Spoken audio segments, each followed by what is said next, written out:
in coercion, we put it in government. If you want a war, if you want to kill people because they're a threat to you, you don't make a reasoned case and plead for someone to either righteously put down the guns that you feel are a threat, or to properly address it through a process of self-defense or collectivized self-defense, even though you turn to the government. When you see poor people in your city and you don't have the courage or the inclination for whatever reason to take care of them yourself, or maybe you don't have the resources, that's fine. You can vote for a politician who's going to send cops into the homes, at least by the threat of coercion, to anybody who has money, to perhaps any small businesses, even to your back pocket eventually, to tax you to pay for them and take care of that. Yes. Government is force, as George Washington said. It is not eloquence or reason, but force. Like fire, a dangerous servant and a fearful master. And it has become ingrained in the culture. It has become a part of the global human paradigm. One that I'm happy to report, I believe, we are evolving past. But it seems that humanity is suffering from an epidemic. The government flu. And we've practically all got it. That's right. The majority of human beings living on the planet today are statists, who feel that in one way or another, if you come up with a good enough excuse, if you have a 51% majority, if you have an elected official with a fancy written law and a nice hat or a shiny badge, it's okay to force your will on someone. And I have to say, it's really just a short step from that to saying, well, hey, if it's okay for me as part of the majority, as 51%, or as a police officer with the will of the majority backing up what I do to steal from you in the name of government, it's really only a short leap before that organized thug, the organized gang of thugs that are the enforcers of government, end up promoting common criminality. Criminality without the fancy excuse of government to back it up. And we've all got this government flu to a certain extent, except for the lucky few, for the rare few. Those of you I would call my brothers and sisters in liberty. Not only do we have the explanation for this, the understanding that when you take away people's opportunities by force, when a child is born into America today with their conservatively estimated share of the national debt at well over $40,000, they are born into slavery, and they know it. You think kids are stupid? You think they don't realize what it means when you tell them, sorry, you may have never voted, but we're going to take this money from you anyways. You think they're stupid?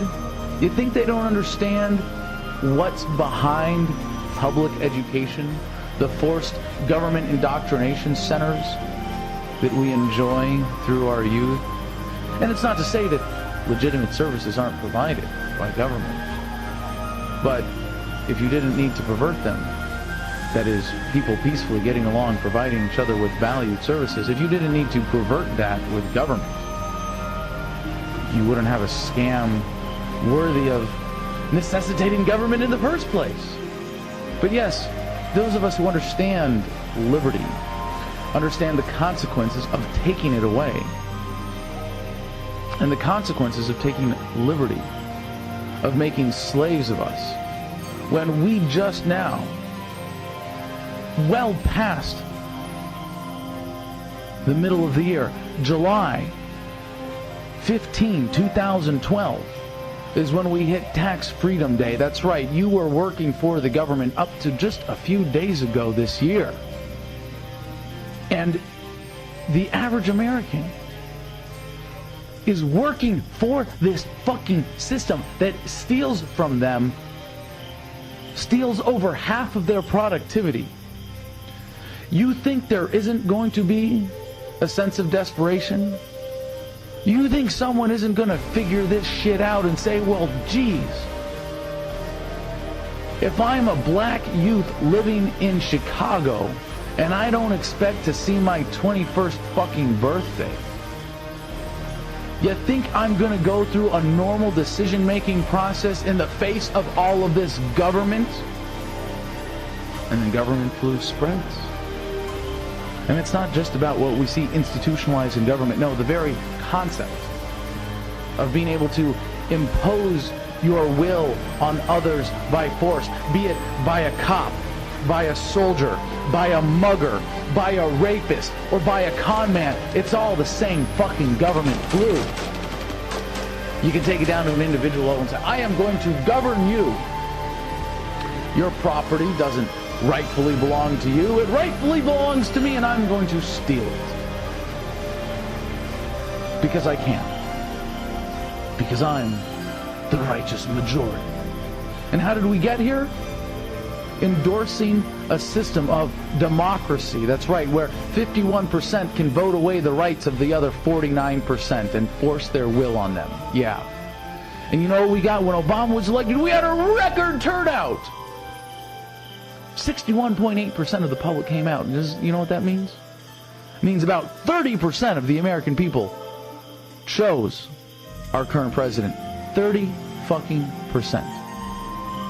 But you know, libertarianism doesn't just offer the explanation for the chaos that we see around us. A way out of statism. No, it offers much more than that.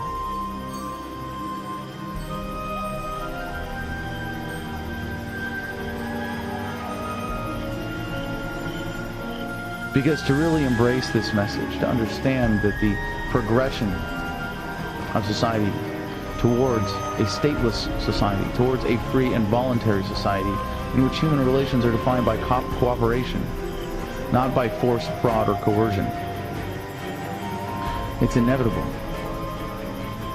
That is where humanity is heading. That is the next phase of human evolution. We are evolving past this phase of statism, and libertarianism offers not only the explanation, but the cure.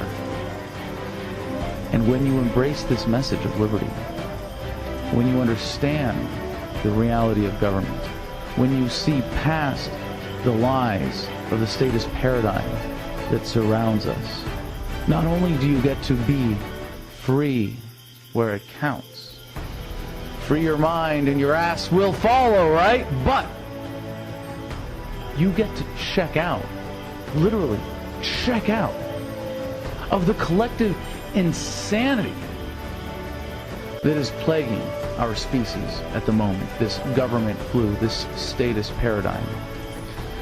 And to do so is to be, as a human being only can, in the moment, truly free.